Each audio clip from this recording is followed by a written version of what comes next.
మనమందరము కలిసి దేవుని ఇంటి రీతిగా ఆరాధించడానికి దేవుడు మనకి ఇచ్చిన సమయాన్ని బట్టి దేవుని ఎంతగానో స్తుతిస్తూ ఉన్నాడు.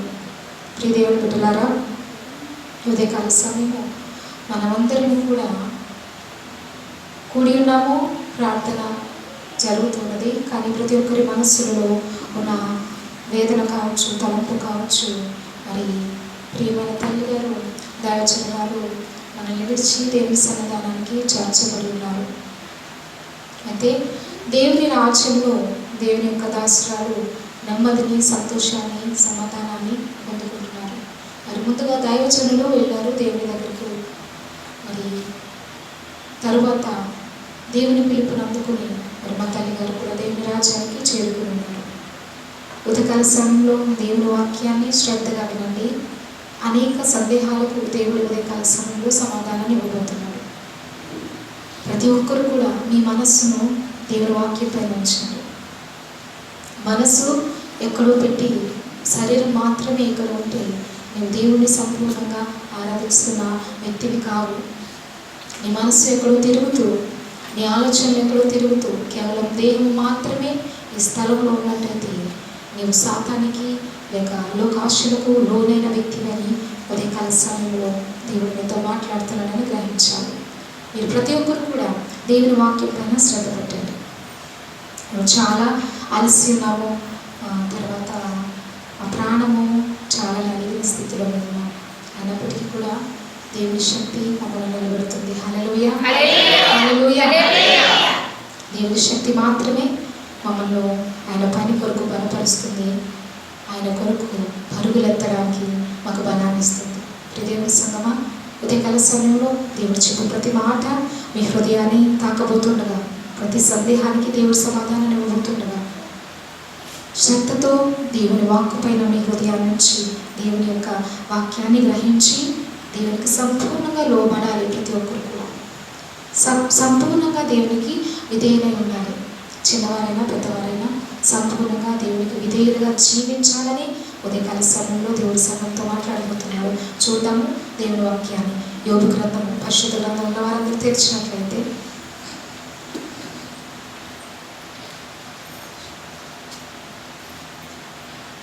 పరిశుద్ధ గ్రంథం నుండి యోబు గ్రంథము 1వ అధ్యాయము. యోబు గ్రంథము 1వ అధ్యాయము 21వ వచనం. నేను తల్లి గర్భంలో నుండి దిగంబరినై వచ్చితిని. నేను నా తల్లి గర్భములో నుండి దిగంబరినై వచ్చితిని. దిగంబరినై అక్కడికి తిరిగి వెళ్ళి దిగంబరినై అక్కడికి తిరిగి వెళ్ళెదను. యెహోవా ఇచ్చెను. యెహోవా ఇచ్చెను. యెహోవా తీసుకొని పోయెను. యెహోవా నామమునకు స్తుతి కలుగును గాక. ఈ సంగతులలో ఏ విషయమందును యోబు ఏ పాపమును చేయలేదు, దేవుడు అన్యాయము చేసినని చెప్పలేదు. చాలండి. దేవుని వాక్యంలో మనం చదువుతున్నాం. యోబు గ్రంథము 1వ అధ్యాయము 21వ వచనంలో ప్రతి మాట కూడా ఆత్మీయ జీవితాన్ని బలపరిచేది. 21వ వచనంలో ఉన్న ప్రతి మాట మీరు గ్రహించినట్లయితే, వాక్యం పైన నీ మనస్సు ఉంచినట్లయితే, వాక్యాన్ని నీ అంతరంగంలోనికి దూసుకుపోయే రీతిగా దేవునికి నీ హృదయాన్ని ఇచ్చిన వ్యక్తిగానే ఉంటే ప్రతి మాట ఎంతో అర్థవంతమైనది. ప్రతి మాట నీ ఆత్మీయ స్థితిని బలపరిచేది. దేవుని వాక్యంలో మనం చదువుతున్నాం. యోబు గ్రంథంలో నేను నా తల్లి గర్భంలో నుండి దిగంబరినే వచ్చుకుని దిగంబరినే అక్కడికి తిరిగి వెళ్ళేతను. యోబు అంటున్నాడు, నేను ఏమి తీసుకుని రాలేదు ఈ లోకంలోనికి, దిగంబరిగానే వచ్చాను. నా శరీరం పైన, నా దేహం పైన ఎటువంటి విలువైన శ్రేష్టమైన వస్త్రములు లేవు. కానీ భూమి మీదకి నేను పంపించబడిన తర్వాత, పెరిగి పెద్దవాళ్ళని అయిన తర్వాత, ఆస్తిపాస్తులు సంపాదించుకుని స్థిరపడిన తర్వాత, అన్నిటినీ కలిగిన వ్యక్తిగా నేను ఎంతో సంతోషించాను. కానీ మానవుడు ఈ లోకంలో ఏ ఒక్కరైనప్పటికీ కూడా వాక్యం చెప్తుంది దిగంబరిగా వస్తారు, దిగంబరులుగానే తిరిగి వెళతారు. మనం సంపాదించేది కూడా మన వెంట తిరిగి రాదు. కానీ క్రైస్తవ నిరీక్షణ లేకపోతే క్రైస్తవ విశ్వాసము, పరిశుద్ధ గ్రంథము మనకు తెలియజేసేది ఏంటి అనంటే, దేవునిని ఆరాధించే బిడ్డలు, దేవుని రక్తం చేత కడగబడిన వారు, పరిశుద్ధాత్మ అభిషేకంతో నింపబడి దేవుని మాటకు లోబడుతూ దేవునిలో విశ్వాసాన్ని కోల్పోకుండా నడిచే బిడ్డలు ఏ ఒక్కరైనప్పటికీ కూడా పలకవలసిన మాట ఇది. నేను దిగంబరిగా వచ్చాను, దిగంబరిగానే వెళ్ళిపోతాను అని చెప్పి యోబు అంటున్నాడు. ఎంతో ఆస్తిమంతుడు, ఎంతో సంపద కలిగిన వ్యక్తి. ఆ ప్రాంతం అంతటిలోని కూడా గొప్ప పేరు పొందిన వ్యక్తిగా యోబును గూర్చి మొదటి అధ్యాయం 1వ వచనంలోని వివరణను మనం చదువుతాం యోబు గ్రంథం ప్రారంభంలో. అయితే దేవుని వాక్యంలో మనం చూసినట్లయితే దేవుడు అంటున్నాడు, యోబును పరీక్షించాడు దేవుడు, యోబును పరిశోధించాడు. పరిశోధించి ఆయనను దేవుడు తేటపరిచాడు. పరిశోధనకు గురి అవ్వాలా అని మనకు సందేహం కలుగుతుంది. ఎందుకు పరీక్షకు, పరిశోధనకు, లేకపోతే శ్రమకు మనము లోను అవ్వాలి అనే సందేహము ప్రతి ఒక్కరిలో కలుగుతుంది.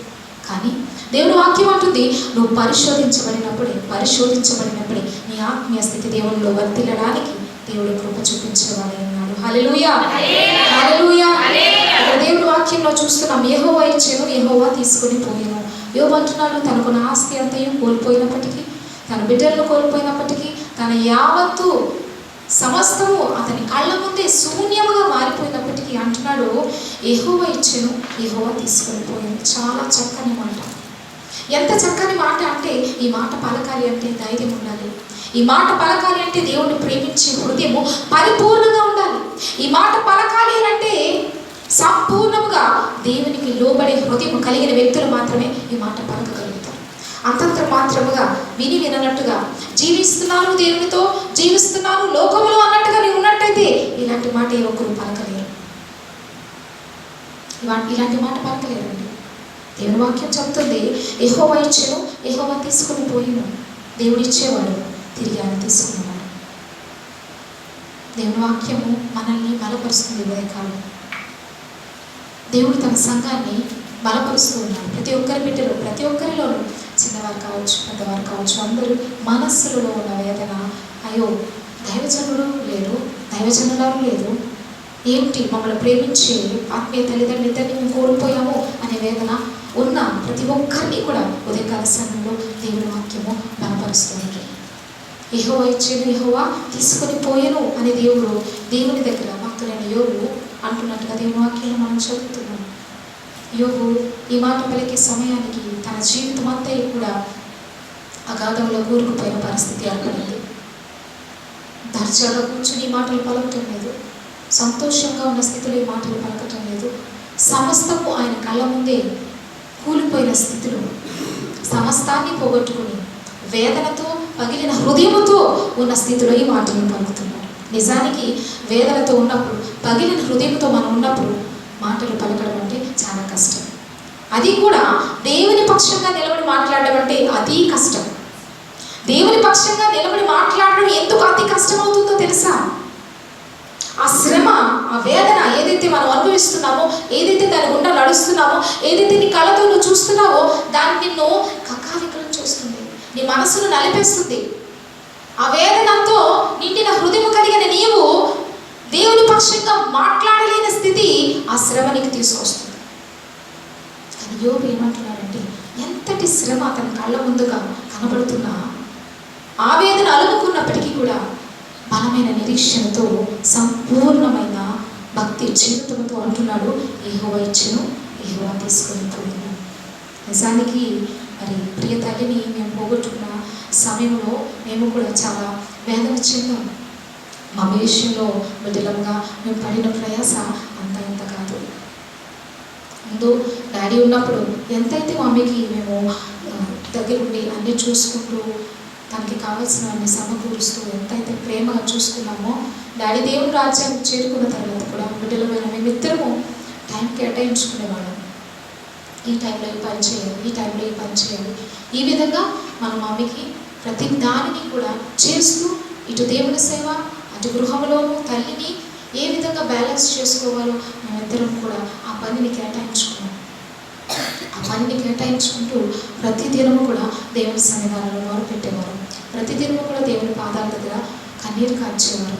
ప్రభువా, మరి మా తల్లిని స్వస్థపరిచి తిరిగి నడిపించి నీ పరిచర్యలో వాడుకోమని దేవుని దగ్గర అడగని రోజు లేదు, మొరపెట్టిన దినం లేదు, కన్నీరు కార్చని క్షణమైతే లేదు. మాతో కలిసి మా కుటుంబీకులు, సన్నిహితులైన వారు, మరి సంఘ బిడ్డలైన మీరందరూ కూడా అదే ప్రార్థన, అదే యొక్క మొర దేవుని దగ్గర పెట్టి ఉన్నాం.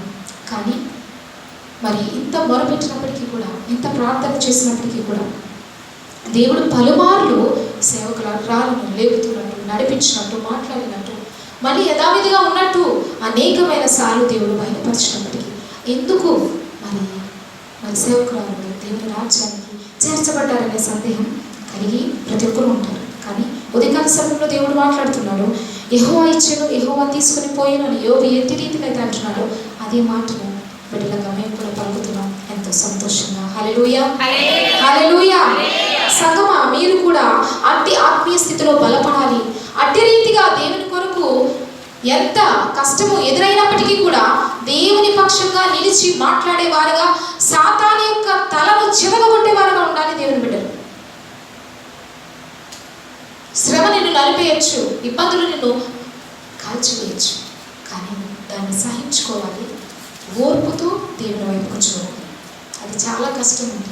మాటల్లో చెప్పడం సులువే, కానీ అనుభవంలో ప్రతిదినం దాన్ని మనం అనుభవించడం అనేది చాలా కష్టం. ఎందుకంటే మేము ఆ అనుభవం గుండా నడిచిన వారము. ఆ ప్రయాస ఏంటో మాకు తెలుసు, ఆ నలుగుడు ఎలా ఉంటుందో మాకు తెలుసు. ప్రతి క్షణం కూడా దేవునిలో నలుగుతూ, తల్లిని చూసుకుంటూ, పరిచర్యలో కొనసాగుతూ మేము దేవునితోనే పోరాడాము.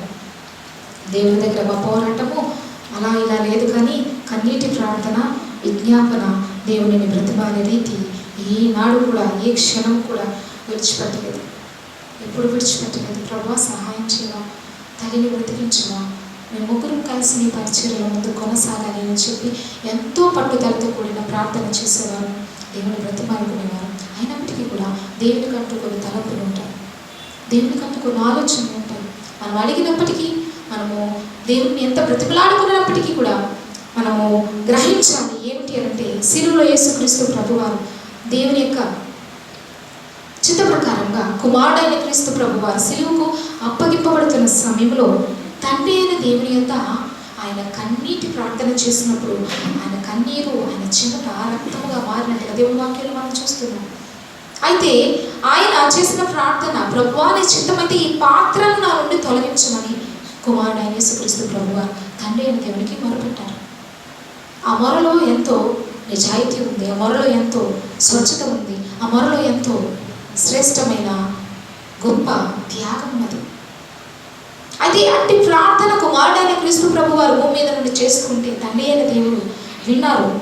దానికి ఇచ్చిన సమాధానం ఏమిటంటే, నా కుమారుడా, నా చిత్తాన్ని నీ పట్ల నేను జరిగిస్తాను అని చెప్పి, నీ చిత్తమైతే జరిగించు ప్రభువా, నీ చిత్తమైతే ఈ పాత్రను తొలగించమని కుమారుడు ప్రార్థించిన రీతిగా సంఘ బిడ్డలందరూ కూడా ప్రార్థన చేశాం.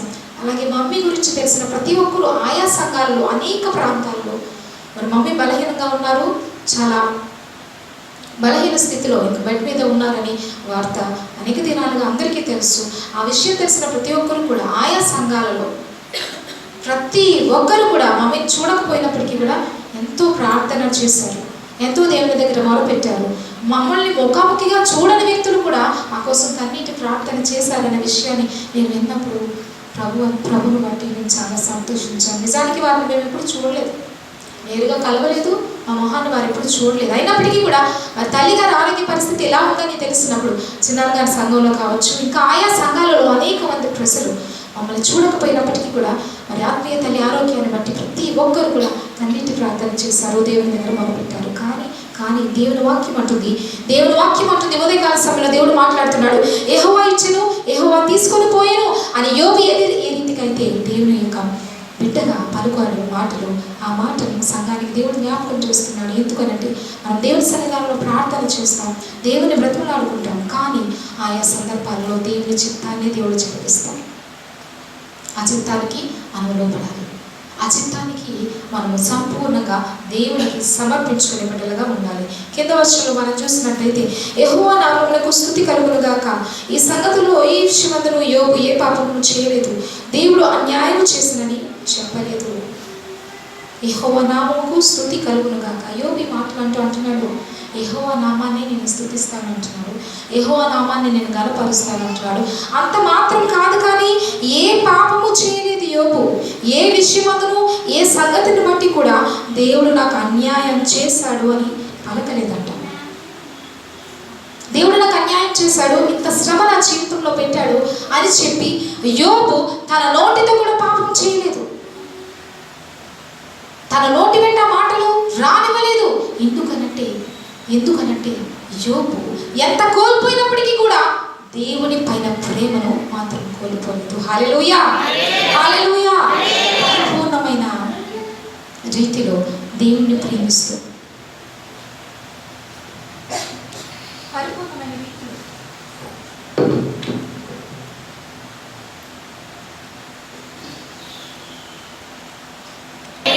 హల్లెలూయా. ఒక సంవత్సర కాలముగా మేము అనుభవించిన శ్రమ ఏదైతే ఉన్నదో అది వర్ణనాతీతం అండి. అది కేవలం దేవునికి మాత్రమే తెలుసు. మాటల్లో చెబితే అది సరిపోదు. మీ తల్లి గారు మరి మంచం మీద ఉండి దేవుడి సన్నిధానంలో మొరపెడుతూ ఉండేవారు. ప్రభువా, బిడ్డలు ఒంటరిగా సహపరిచర్యలో ముందుకు నడుస్తూ ఉన్నారు, వారితో కలిసి నేను కూడా నీ పని చేయాలని చెప్పి ఆసక్తితో అంత బలమైన స్థితిలో కూడా ప్రతినిత్యము దేవునికి మొరపెట్టేది మా తల్లి. సంఘ బిడ్డల కొరకు మమ్మీతో మేము చెప్తూ ఉండేవారు. అమ్మ, పలానా కుటుంబం ఇంటి రీతిగా ఉన్నారు, పలానా బిడ్డలు ఎలా ఉన్నారు అని చెప్పి మమ్మీతో ప్రతి విషయాన్ని మేము పంచుకునేవారు. ఆమె వింటూ ఉండేవారు. వింటూ దేవుని సన్నిధానంలో మొరపెట్టేవారు. సంఘ బిడ్డల కొరకు కావచ్చు, పరిచర్య కొరకు కావచ్చు, ప్రతి విషయాన్ని బట్టి. దేవుని బిడ్డలారా, ఇంతటి ప్రార్థన కలిగిన కుటుంబంలో ఎందుకు ఇంత శ్రమ వచ్చింది అనే సందేహం ప్రతి ఒక్కరిలోనూ ఉండి ఉండవచ్చు. మరి దైవజనులు అంటే దేవునితో నడిచే కుటుంబం, దైవజనులు అంటే దేవుని సహవాసంలో ఎదిగేవారు, దైవజనులు అంటే సంఘాన్ని బలపరుస్తూ ఎన్ని కష్టాలు కలిగినను నన్ను శోధించని బాధలను. అయితే ప్రతి ఒక్కరి మనస్సులో సందేహం ఉంటుంది. ఎందుకు ఇంతటి ప్రార్థన అనుభవం కలిగిన కుటుంబంలో, దేవునితో నడిచే కుటుంబంలో, దేవుని పరిచర్య చేసే కుటుంబంలో, దేవుని మాటలను సంఘానికి చెప్పి సంఘ బిడ్డలైన ప్రతి వారిని ఓదారుస్తూ వారి శ్రమలో వారి పక్షంగా దేవునికి మొరపెట్టినప్పుడు వారి జీవితాల్లో కార్యాలు జరుగుతూ ఉండగా మరి ఇంతటి శ్రమ ఎందుకు సేవకుల కుటుంబంలో వచ్చింది అనే సందేహము ప్రతి ఒక్కరిలోనూ ఉంటుంది. అయితే ఉదయకాల సమయంలో ప్రతి ఒక్కరి సందేహానికి దేవుడు సమాధానాన్ని ఇస్తున్నాడు. ప్రియదేవుని సంగమా, యోబు అంటున్నాడు, ఏ పాపము చేయలేదు తన నోటితో, దేవుడు అన్యాయం చేశానని తన నోటితో పలకలేదు అని దేవుడు వాక్యంలో మనం చదువుతుంది. అని పెట్టినాక మేము కూడా డాడీ విషయంలో అలా జరిగినప్పుడు కావచ్చు, మమ్మీ విషయంలో ఇటు రీతిగా మరి ఇద్దరు కూడా దేవుడి రాజ్యానికి చేర్చబడిన పరిస్థితి మేము అనుభవిస్తున్నప్పటికీ ఏనాడు కూడా మా జీవితంలో మేము పలకలేదు, ప్రభువా ఎందుకు మాకు ఈ శ్రమ, ఎందుకయ్యా ఇంత బాధ, ఎందుకు మాకు ఈ స్థితి అని చెప్పి ఏనాడు మేము పలకలేదు. ఏనాడు పలకబోము. మనం అటు రీతిగా ఆలోచన చేసినట్టయితే మనం దేవుని పిల్లలము అనబడలేము. దేవుని పిల్లలము కాదండి. ఎప్పుడైతే నువ్వు అట్టి ఆలోచనలకు వెళ్తావో, ఎప్పుడైతే నాకు దేవుడు ఇంత శ్రమ పెట్టాడు, ఎందుకు నాకు ఈ కష్టాన్ని ఇచ్చాడు, ఎందుకు నన్ను ఇంతగా బాధిస్తున్నాడు, దేవుడు నాకు అన్యాయం చేశాడు అని నువ్వు నోటితో పలికినప్పుడే ఇక్కడ దేవునితో సంబంధాన్ని కోల్పోతాం.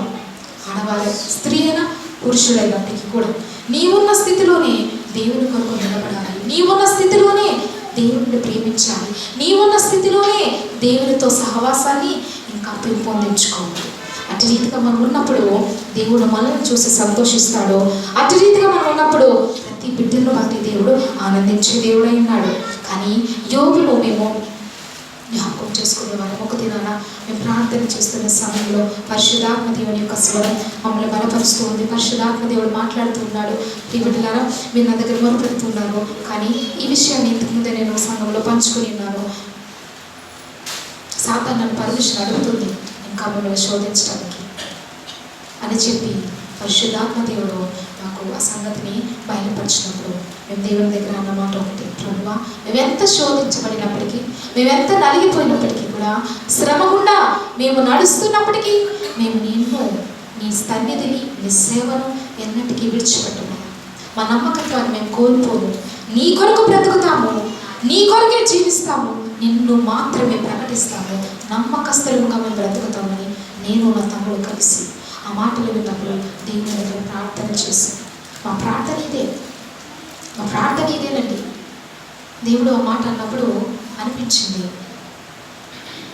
అటు రీతిగానే కూడా యోబు దగ్గర కూడా శోధకుడు వచ్చే ముందు దేవుని దగ్గర పర్మిషన్ తీసుకుని వచ్చాడు. అయితే దేవుడు ఇచ్చిన పర్మిషన్ బట్టి ఎంతైనా యోబును శోధించింది సాతాను, ఎంతైనా కృంగదీసింది, ఎంతైనా తన శరీరాన్ని కావచ్చు, తను సంపాదించిన ఆస్తిని కావచ్చు, కుటుంబాన్ని కావచ్చు, యావత్తును కూడా తన అధికారం చెప్పున సాతాను కూడదొరుస్తుంది. కానీ యోబు ప్రాణాన్ని తీసుకునే హక్కును, అధికారాన్ని దేవుడు సాతానికి ఇవ్వలేదు. ఎందుకంటే ఆయన బిడ్డను ఎంతైనా శోధించడానికి దేవుడు ఎందుకు సాతానికి అనుమతించాడు అంటే యోబు యొక్క విశ్వాసాన్ని, యోబు యొక్క నిరీక్షణను, యోబు యొక్క భక్తి జీవితాన్ని ప్రతిదినము చూస్తున్న దేవునికి తెలుసు యోబు నిలబడతాడు అని. హల్లెలూయా, హల్లెలూయా. ఆ సంగతి యోబుకి కూడా తెలుసు. ప్రతినిత్యము దేవునితో సంభాషించేవాడు, ప్రతినిత్యము దేవునితో తన సహవాసాన్ని కొనసాగించుకునేవాడు, ప్రతినిత్యము కూడా దేవుని సన్నిధానంలో తన కుటుంబం కొరకు, తన బిడ్డల యొక్క పాపం నిమిత్తము బలి అర్పిస్తూ దేవుని దగ్గర తను తాను రక్షించుకుని దేవుని కొరకు బ్రతికే వ్యక్తి అయిన యోబు జీవితంలో శ్రమ రాబోతుందని దేవునికి ముందే తెలుసు. ఇటు శ్రమ కూడా యోబు నడుస్తాడని దేవునికి ముందే తెలుసు. కానీ దేవుడు గ్రహించింది ఏంటంటే నా కుమారుడు నన్ను తోలనాడు, నా కుమారుడు నా కొరకు నిలబడతాడు అని దేవునికి తెలిసి దేవుడు పూర్తి అధికారాన్ని సాతానికి ఇచ్చినాడు. సాతాన్ని వినియోగించుకున్నాడు, ఎంతైనా వినియోగించుకున్నాడు. యోబును ఇంకా శోధించడానికి, విశ్వాసం నుంచి, దేవుని సహవాసం నుంచి దూరం చేయడానికి ఎంతైనా వినియోగించుకున్నాడు సాతానుడు. కానీ సాతాను ఎంతగా తన శక్తిని, అధికారాన్ని ఉపయోగించి యోబును శోధించినప్పటికీ యోబు ఆ శ్రమలోనే నలిగిపోతూ దేవుణ్ణి విడిచిపెట్టిన వాడే దేవుని కొరకు బ్రతికాడు, తిరిగి దేవుని ద్వారా నిలబడ్డాడు. హల్లెలూయా, హల్లెలూయా. దేవుని బిడ్డలారా, అనేకమైన సందర్భాల్లో దేవుని దగ్గర మేము ప్రార్థన చేస్తున్న సమయాల్లో పరిశుద్ధాత్మ దేవుడు మాకు బయలుపరిచిన విషయాలను మీకు పలుమారు సంఘంలో చెప్పడం జరుగుతుంది. దేవుడు అన్నాడు, యోబు వలె మీరు శోధింపబడుతున్నారని. దేవాతి దేవుడే ఆ మాటలను మమ్మల్ని వచ్చి పలికి ఉన్నారు. ఇది నేను నా జీవితానికి అన్వయింపచేసుకుంటే పరమందున్న దేవుడు ఒప్పుకోడు. యోబు వంటి భక్తులతో మా జీవితాన్ని, మా కుటుంబాలను పోల్చుకుంటే పరమందున్న దేవుడు ఒప్పుకోడండి. కానీ పరలోకమందున్న దేవుడే నేరుగా మాతో మాట్లాడుతున్న సమయంలో మా గురించి, మా కుటుంబం గురించి ఆయన పలికిన మాట, యోబు వలె మీరు శోధింపబడుతున్నారు కానీ నేను మిమ్మల్ని నిలబెడతానన్నాడు దేవుడు. హల్లెలూయా, హల్లెలూయా. మీరు అనుకోవచ్చు, నిలబెడతాను అని అన్నప్పుడు తల్లిని ఎందుకు కోల్పోయారు అని చెప్పి. చూద్దాం దేవుని వాక్యం ఏం సెలవిస్తుందో. రెండవ రాజుల గ్రంథము 13వ అధ్యాయము 14వ వచనం.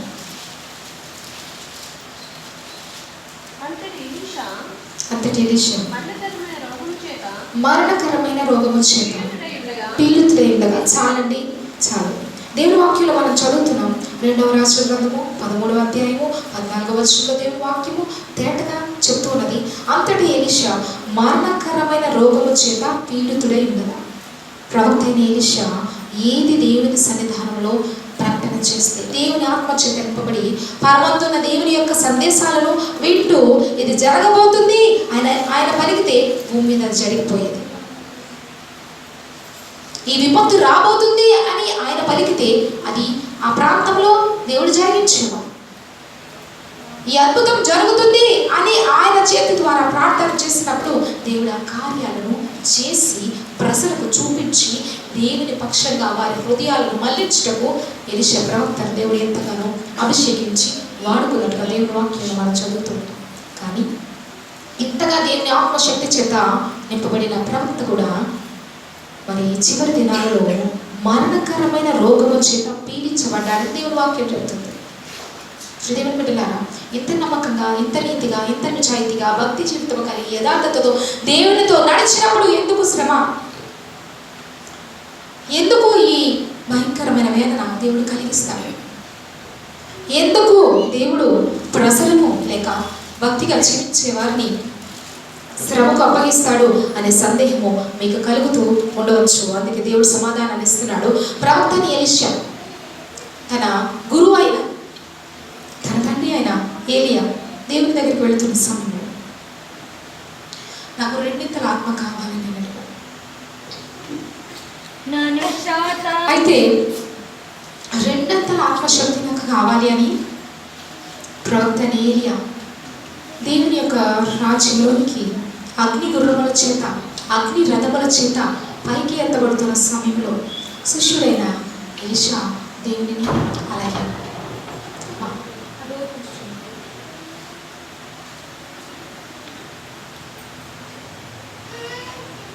ప్రవక్త ఏలియాను నాకు రెండింతల ఆత్మ కావాలి అని అడిగినప్పుడు అది చాలా కష్టతరం అని చెప్పి ప్రవక్త ఏలియా శిష్యుడైన ఎలీషాతో చెప్పడం జరిగింది. అయినప్పటికీ కూడా ఎలీషా దాన్ని విడిచిపెట్టలేదు. ఎలీషా విడిచిపెట్టలేదు. దేవుని యొక్క శక్తి పొందుకునే వరకు ఎదురు చూశాను. దేవుని శక్తిని పొందుకున్న వ్యక్తిగా పరిచర్యను కొనసాగించాడు.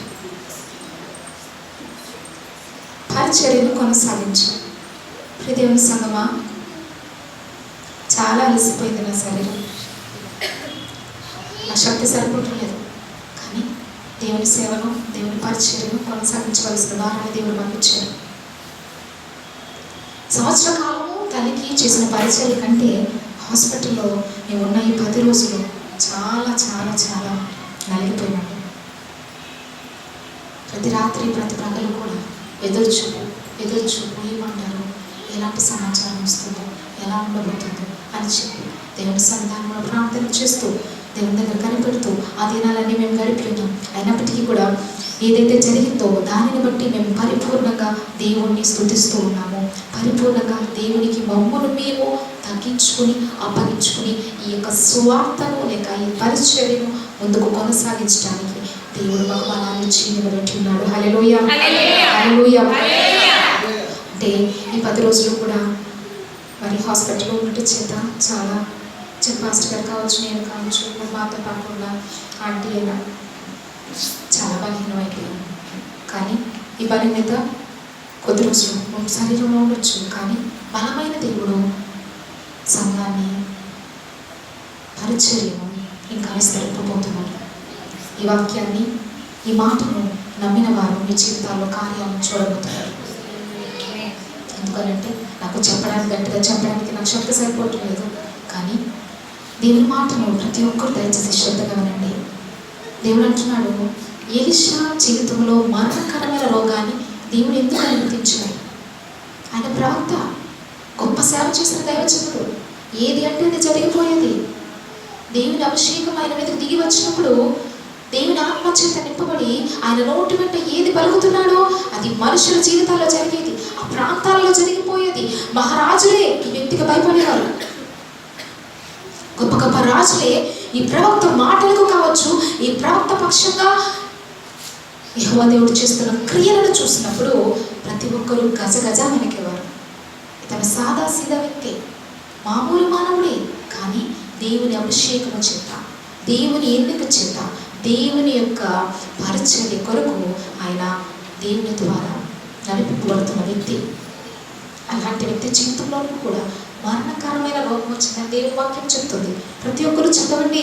2వ రాజుల గ్రంథము 13వ అధ్యాయము 14వ వచనంలో దేవుని వాక్యం సెలవిస్తుంది. అంతటి ఎలీషా మరణకరమైన రోగం చేత పీడితుడై ఉండగా, ప్రతి ఒక్కరి హృదయాల్లో ఉండొచ్చు సందేహం, ఎంత మంచి కుటుంబంలో, లేకపోతే ఎంత మంచి ప్రార్థన చేస్తూ సంఘాన్ని నడిపిస్తూ దేవునిలో నమ్మకంగా సాగుతున్న దైవ సేవకుల కుటుంబంలో ఎందుకు ఇంత కష్టం రావాలి, ఎందుకు ఇంత శ్రమ రావాలి, ఎందుకు ఒకేసారి తల్లి తండ్రి కూడా 1 సంవత్సరం గడవక మునిపే వారిరువురు ఎందుకు దేవుని రాజ్యానికి చేర్చబడ్డారు, ఇంత శ్రమ దేవుడు ఎందుకు అనుమతించాడు అని ఆలోచన లేకపోతే సందేహము అనేకమైన హృదయాల్లో ఉంటుంది. దానికి సమాధానం ఇస్తున్నాడు దేవుడు. శ్రమ అనేది ప్రతి ఒక్క జీవితాల్లో ఉంటుంది, ఇబ్బందులు అనేవి ప్రతి ఒక్క జీవితాల్లో ఉంటాయి. కానీ నీతిగా యథార్థంగా జీవించే వారి జీవితాలు ఎలా ఉంటాయో తెలుసా? నలిపివేయబడతారు దేవుని కొరకు, నల్లగొట్టబడతారు దేవుని కొరకు. ఎందుకంటే నల్లగొట్టబడతారు అనే ఆ సందేహం మీకు కలగవచ్చు. ఎందుకు నల్లగొట్టబడతారు అంటే దేవునికి మహిమకరంగా, దేవునికి మాత్రమే మహిమకరముగా వారు నిలబడాలని దేవుడు నల్లగొడతాడు.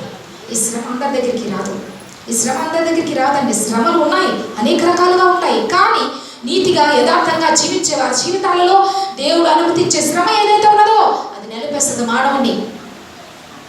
నిలబడలేం, తట్టుకోలేం, సహించలేం, భరించలేం, మన హృదయం బద్దలైపోతుంది. కానీ నీతిగా యథార్థతగా జీవించేవారు దేవుని కొరకు నిలబడతారు. నోరు విప్పి దేవుని ఒక్క మాట కూడా పలకలేరు. యోబు వంటి రీతిగానే ఉన్నాడు.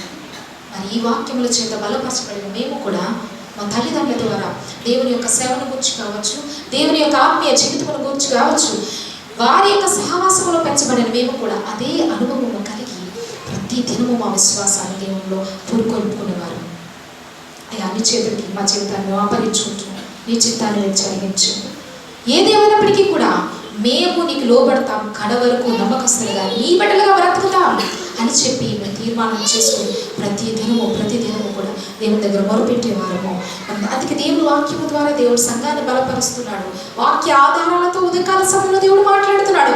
భక్తుల జీవితాల్లోనికి దేవుడు ఎందుకు శ్రమ అనుమతిస్తాడు అని అంటే వారిని ఇంకా మెరుగుపరచడానికి, వారిని ఇంకా దేవుల్లో బలపరచడానికి. ఈ బలపడిన వ్యక్తులు దేవుని కొరకు మెరుగుపరచబడిన ఈ వ్యక్తులు అనేక మందిని వెలిగిస్తారని. హల్లెలూయా, హల్లెలూయా.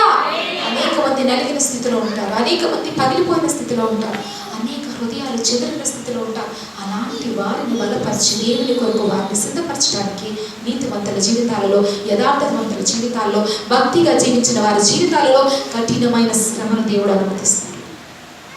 మరి ప్రవక్త ఎలీషా కూడా తన జీవితంలో ఎన్నో కార్యాలను, దేవుని క్రియలను ఆత్మ అభిషేకము చేత దేవుడు జరిగిస్తున్నప్పుడు కనులారా చూసేవాడు. వాటిని గురించి ప్రజలకు చెప్పేవాడు, వాటిని గురించి దేవుని ప్రజలను బలపరిచేవాడు. కానీ ఆయన జీవితంలోనే మరణకరమైన వ్యాధి వచ్చింది. ఆ వ్యాధి ఎలాంటిదంటే దానికి మందు లేదు. ఆ వ్యాధి ఎలాంటిదేనంటే ఇంకా అది మరణానికి దారి తీస్తుంది తప్ప ఆ వ్యక్తి బ్రతకడానికి అవకాశం ఉంది. అయినప్పటికీ మరణకరమైన వ్యాధితో అతను బ్రతుకుతూ జీవిస్తున్నప్పటికీ కూడా ఆయన చేసిన పని ఏంటంటే నమ్మకత్వాన్ని, దేవునిలో యథార్థతను, ఏదైతే దేవుని పట్ల గురి కలిగి ఉన్నాడో దాని నుండి తప్పిపోలేదు. హల్లెలూయా, హల్లెలూయా.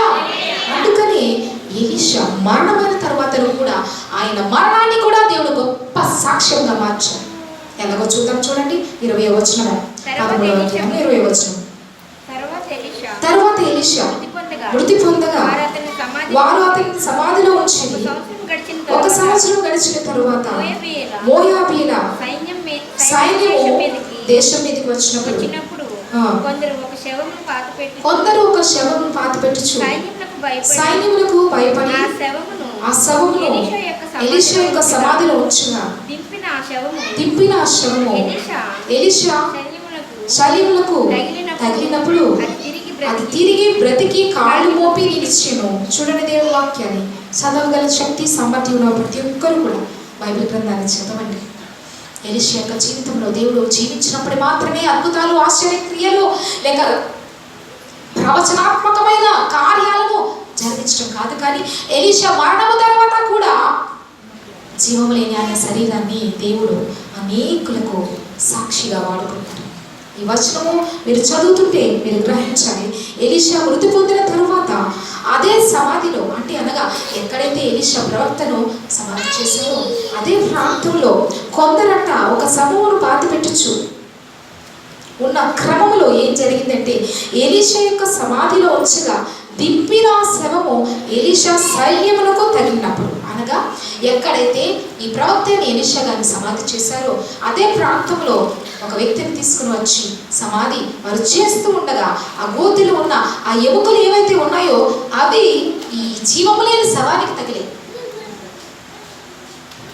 ఎలీషా ప్రవక్త చనిపోయి చాలా కాలం అవుతుంది, కొన్ని సంవత్సరాలు, కొన్ని నెలలు గడిచిపోయాయి. అయినప్పటికీ కూడా దేవుని శక్తి, దేవుని కార్యాలు ఆయన ఎన్నిక చేసుకున్న బిడ్డల ద్వారా ఆయన జరిగించేవాడై ఉన్నాడు. హల్లెలూయా.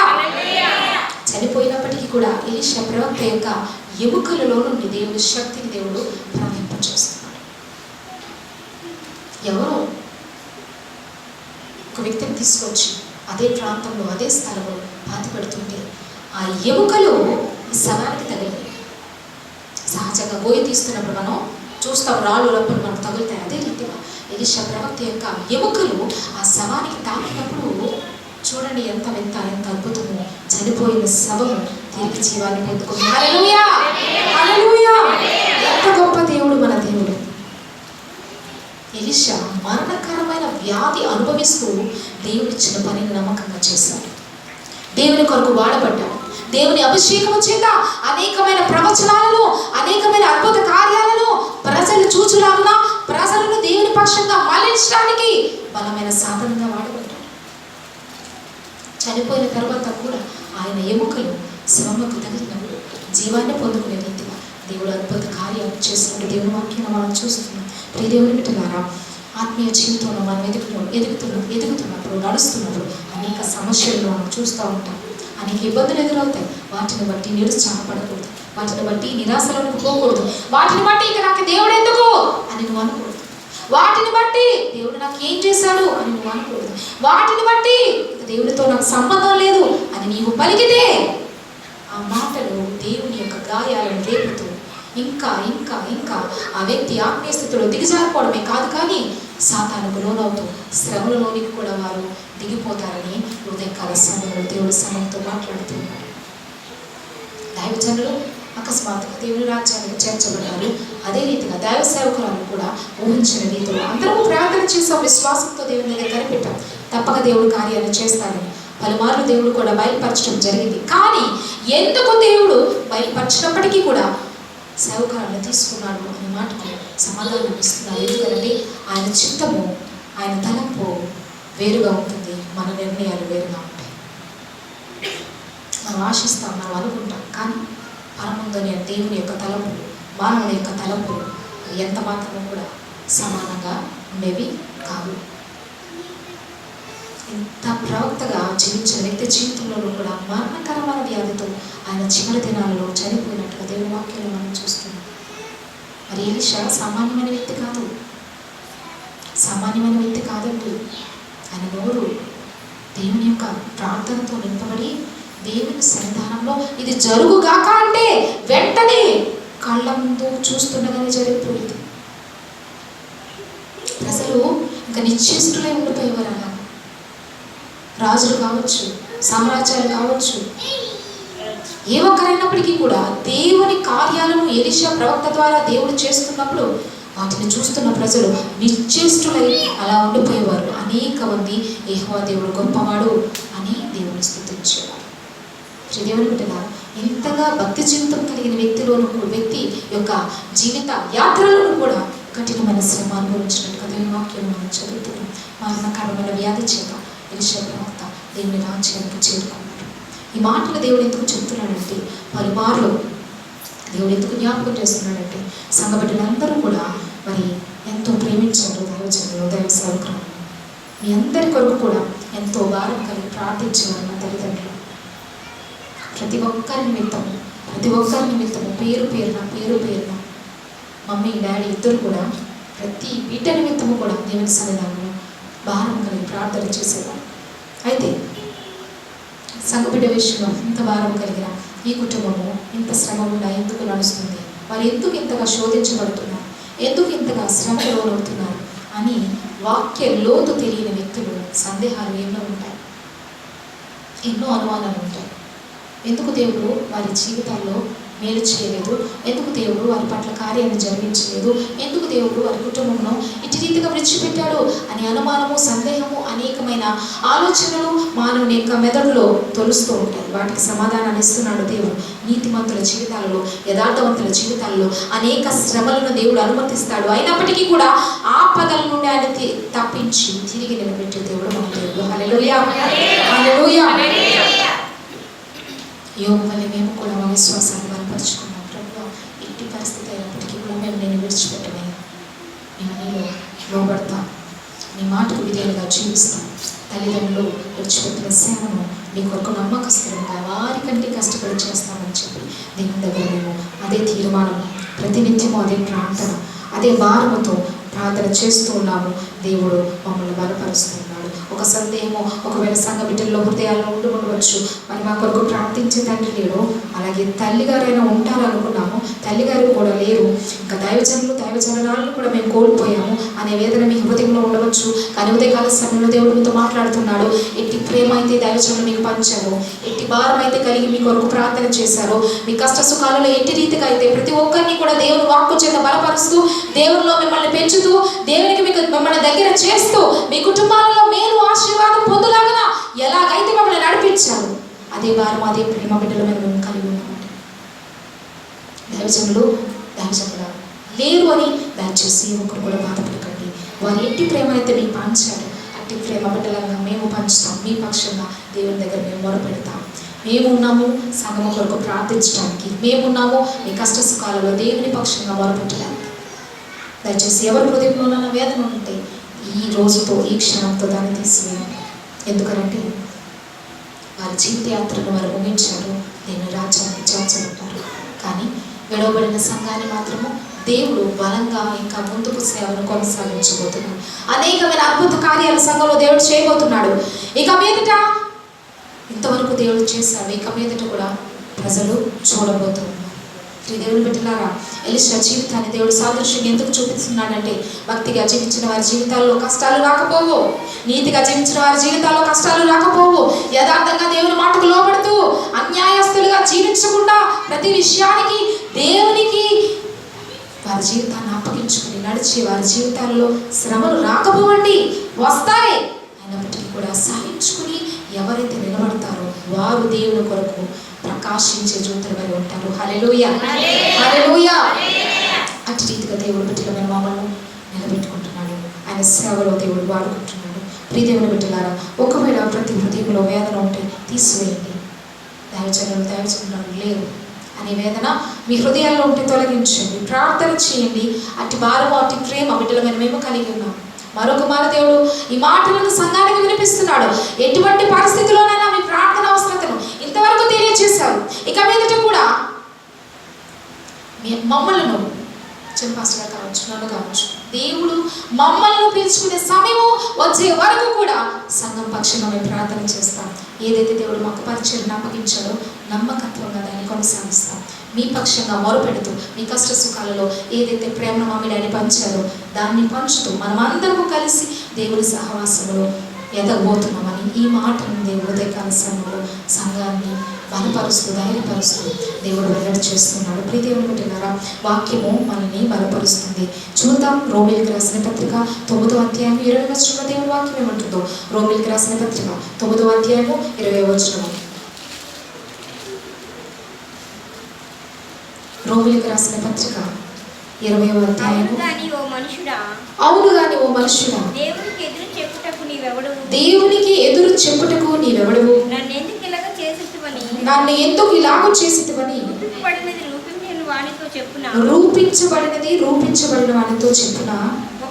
చాలా దేవుని వాక్యం మనం చూస్తున్నాం. రోమీయులకు రాసిన పత్రిక 9వ అధ్యాయము 20వ వచనంలో దేవుని వాక్యం అంటుంది, అవును గాని ఓ మనుష్యుడా, దేవునికి ఎదురు చెప్పుటకు నీవెవడవు? అపోస్తలులైన పౌలు గారు సంఘానికి రాస్తూ ఉన్నారు. రోమా సంఘానికి ఆయన రాస్తూ అంటున్నారు, ఓ మానవుడా, దేవునికి ఎదురు చెప్పుటకు నీవెవడవు? మన జీవితంలో మనం అనుకున్నది జరగలేనప్పుడు, మనం ఆశించిన రీతిగా పరిస్థితులు లేనప్పుడు, నువ్వు అడిగింది నీ జీవితంలో పొందలేనప్పుడు, నువ్వు అనుకున్నట్టుగా నీవు నీ కళ్ళ ముందు ఆ కార్యాలను చూడలేని సమయంలో ప్రతి మానవుడు అనుకుంటాడు, ఎందుకు ప్రభువా ఇక నిన్ను ఆరాధించటం, ఎందుకు ప్రభువా నీ బిడ్డగా నీ బ్రతకాలి, ఎందుకు ప్రభువా నీ సన్నిధానము, ఎందుకు ప్రభువా వాక్యము, ఎందుకు ప్రభువా ఆరాధన, ఎందుకు ప్రభువా మందిరము అనే సందేహాలు మానవుల్లో రేకెత్తుతూ ఉంటాయి. అందుకే దేవుడు అంటున్నాడు, ఓ మానవుడా, దేవునికి ఎదురు చెప్పుటకు నీవెవడవు? మనం దేవునికి ఎదురు చెప్పటానికి ఏమాత్రము కూడా అర్హులము కాదండి. శ్రమ, ఇబ్బందులు, కష్టాలు వస్తాయి, కానీ వాటిలో నిలబడాలి. దేవుని ఆశీర్వాదం కొరకు ఓర్పుతో ఎదురు చూడాలి. అప్పుడే నీవు దేవుడిచ్చే బహుమానాన్ని పొందుకోగలుగుతావు. హల్లెలూయా, హల్లెలూయా. అయితే దేవుని వాక్యం అంటుంది, నన్ను ఎందుకు ఇలా చేస్తువని రూపింపబడినది రూపించిన వారితో చెప్పునా. రూపింపబడినది అనగా ఆయన హస్తాల రూపాన్ని ఇచ్చాడు. రూపాన్ని పొందిన నీవు ఎందుకయ్యా నాకు ఈ శ్రమ పెట్టావు? ఎందుకయ్యా నన్ను ఇంత బాధలో వదిలేసావు? ఎందుకయ్యా నన్ను ఇటువంటి కఠినమైన పరిస్థితులు నన్ను నడిపిస్తున్నావు అని అడగడానికి నీకు అర్హత లేదు అంటున్నాడు దేవుని వాక్యం. దేవుణ్ణి ప్రశ్నించడానికి నీకు యోగ్యత లేదు. దేవుడు అంటున్నాడు, ఓ మానవుడా, దేవునికి ఎదురు చెప్పుటకు నువ్వే పాటివాడు, దేవుని ప్రశ్నించటకు నువ్వే పాటివాడు. ఏం చేసావు నా జీవితంలో? ఎందుకు నాకు ఈ శ్రమ అనుమతించావు? ఎందుకు నన్ను ఈ కష్టంలో నలగొడుతున్నావు? ఎందుకు నాకు ఈ కన్నీటి వేదన ఇచ్చావు అని చెప్పి దేవునిని అడగడానికి, లేకపోతే దేవుణ్ణి దూషించడానికి మానవునికి అర్హత లేదు. మానవునికి అర్హత లేదండి. రూపింపబడిన నీవు రూపాన్నిచ్చిన దేవునికి ఎప్పుడు ఒదిగి ఉండాలి, ఎప్పుడు లోబడి ఉండాలి, ఎప్పుడు నీ విశ్వాసాన్ని కాపాడుకోవాలి, ఎప్పుడు కూడా దేవుని కొరకు బ్రతికే బ్రతుకులను కలిగి ఉండాలి. అంతేకాని శ్రమ వచ్చినప్పుడు, ఇబ్బంది వచ్చినప్పుడు ఎందుకు ప్రభువా ఈ జీవితం? అయ్యో, నేను చాలా మంది అంటూ ఉంటారు, నేను యేసయ్యని నమ్ముకున్నాను, యేసుబాబు దగ్గరికి వచ్చాను, నాకు ఎందుకండి ఈ కష్టం, నాకు ఎందుకండి ఈ శ్రమలు, నాకు ఈ బాధలు నేను భరించలేకపోతున్నాను అని వారు చాలా మంది ఉన్నారు. వారు ఆ మాటలు పలుకుతున్నారంటే వారి వేరు దేవునిలో లోతుగా లేదని అర్థం. దేవునిలో ఆత్మీయ స్థితిలో నీ వేరు లోతుగా నాటబడిన వ్యక్తిగా నువ్వు ఉంటే, లోతుగా వేరు నాటబడినప్పుడు ఆ మొక్క చక్కని నీటి జలను పీల్చుకుంటుంది. చక్కని నీటి జలను లోతు నుండి పీల్చుకుంటున్న ఆ మొక్క ఎలా ఉంటుందండి? పైకి చూడడానికి చాలా పచ్చగా, ఫలభరితంగా, పుష్పించేదిగా ఉంటుంది. లోతైన వేరు కలిగిన ఆత్మీయ జీవితం నీలో లేకపోతే ఇలాంటి మాటలే మాట్లాడతాయి, ఇలాంటి మాటలే వస్తాయి.